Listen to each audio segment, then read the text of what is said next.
Hello दोस्तों, स्वागत करते हैं उसके बीच में आपके अपने चैनल स्टडी मिरर पर। दोस्तों बात करें 69,000 EWS सरकार की सबसे बड़ी जीत के भी हार गए अभ्यर्थी, क्यों नहीं मिला यात्री लाभ, सबको डिस्कस करेंगे इस वीडियो माध्यम से। तो वीडियो बिना स्किप करते बने रहिए मेरे साथ आपके अपने चैनल स्टडी मिरर पर। जो लोग चैनल पर नए हैं तो प्लीज़ चैनल को लाइक करें, शेयर करें, सब्सक्राइब करें, साथ बेल आइकन दबाना भूलें ताकि मेरे वीडियो नोटिफिकेशन आप तक पहुँच जाए। शुरू करते हैं दोस्तों। देखते हैं आर्थिक पिछड़ा वर्ग अभ्यर्थी आरक्षण के हकदार मगर नहीं मिलेगा लाभ। यहाँ पर स्पष्ट इस आदेश में यह बात कही गई है कि आर्थिक रूप से पिछड़ा वर्ग अभ्यर्थी आरक्षण के हकदार हैं मगर नहीं मिल सकेगा लाभ। इलाहाबाद हाईकोर्ट ने 69 साल के भर्ती में आर्थिक पिछड़ा EWS को आरक्षण का लाभ मिलने की मांग नामंजूर कर दी है। साथ ही इसे लेकर दाखिल अपीलें खारिज कर दी गई हैं। कोर्ट ने यह माना कि 69,000 साल के अध्यापक भर्ती की प्रक्रिया शुरू होने के समय प्रदेश में EWS आरक्षण लागू किया जा चुका था और सरकार को इसका लाभ देना चाहिए था। अब नियुक्ति की प्रक्रिया पूरी हो चुकी है, चयनित अभ्यर्थी नियुक्ति पा चुके हैं और चुनौती नहीं दी गई है। इसलिए इन परिस्थितियों में 69,000 सहायक अध्यापक भर्ती में EWS आरक्षण लागू करने का आदेश नहीं दिया जा सकता है। स्पष्ट तरीके से कोर्ट ने अपने इस ऑर्डर में स्पष्ट किया है कि इसका लाभ देना चाहिए, सरकार को इसका लाभ देना चाहिए था। अब नियुक्ति प्रक्रिया लेकिन पूरी हो चुकी है और किसी चयनित को यहाँ पर चुनौती नहीं दी गई है। शिवम पांडे व 5 अन्य की याचिका पर दर्जनों अपीलों पर एक साथ सुनवाई करते हुए आदेश न्यायमूर्ति अश्विनी कुमार मिश्रा और न्यायमूर्ति प्रवीण कुमार गिरी की खंडपीठ ने दिया है।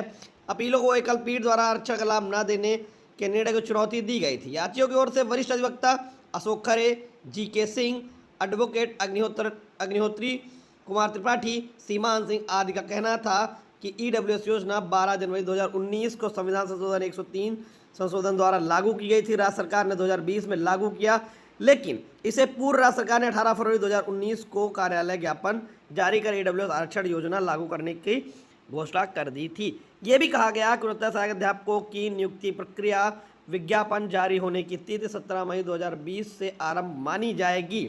उस समय प्रदेश में EWS आरक्षण लागू हो चुका था, इसलिए अभ्यर्थियों को EWS आरक्षण का लाभ मिलना चाहिए। एडवोकेट जो सीनियर एडवोकेट थे अभ्यर्थियों की तरफ से, उन्होंने अपनी ये दलील रखी। खंडपीठ के समझ 3 प्रश्न थे कि EWS योजना 18 फरवरी 2019 से लागू मानी जाएगी या 31 अगस्त 2020 के एक्ट के लागू होने की तिथि से, या खंडपीठ नियुक्ति प्रक्रिया विज्ञापन जारी होने की तिथि से मानने पर विचार किया।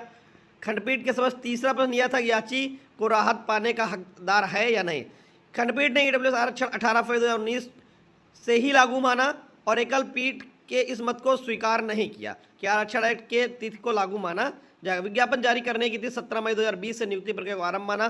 खंडपीठ ने यह भी कहा कि इस हिसाब से नियुक्ति प्रक्रिया आरंभ होने समय EWS आरक्षण लागू हो चुका था।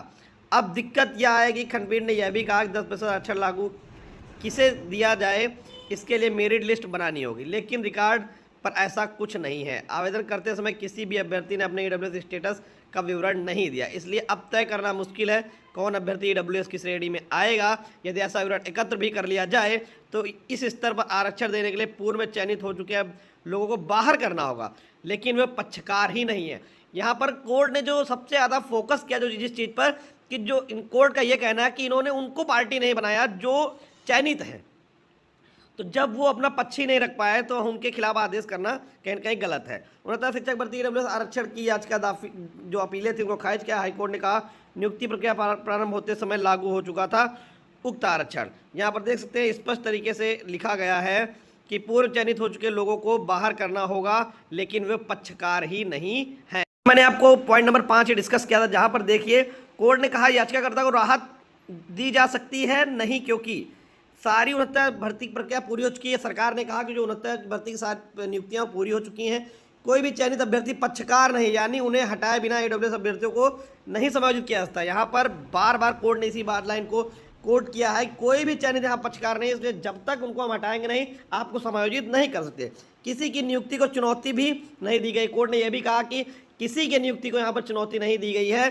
EWS संबंधित सरकार जानकारी भी चयन प्रक्रिया में नहीं जुटाई गई थी, जिससे चयन सूची बनाना संभव नहीं है। अधिकतर याचिकाकर्ता BEd धारक हैं जो सुप्रीम कोर्ट निर्णय के अनुसार आयोग घोषित किए जा चुके हैं। तो यही मेन कारण था जिसमें सरकार की जीत हुई है और अभ्यर्थी की तो ये जीत हो गई कि ऑफिस मेमोरेंडम के आधार पर इनको EWS दिया जाना चाहिए था, लेकिन हार गए वहाँ पर जहाँ पर कोर्ट ने ये कहा कि उनके द्वारा किसी चयनित को पक्षकार नहीं बनाया या उनकी नियुक्ति को किसी के द्वारा चैलेंज नहीं किया गया, इसकी वजह से आप अभ्यर्थियों को हार मिली। अन्यथा कोर्ट ने यह माना था कि ऑफिस मेमोरेंडम के आधार पर यहाँ पर ईडब्ल्यूएस देना चाहिए, कि भर्ती प्रक्रिया 17 मई 2020 से कोर्ट भी कहने लगी डिवीजन बेंच।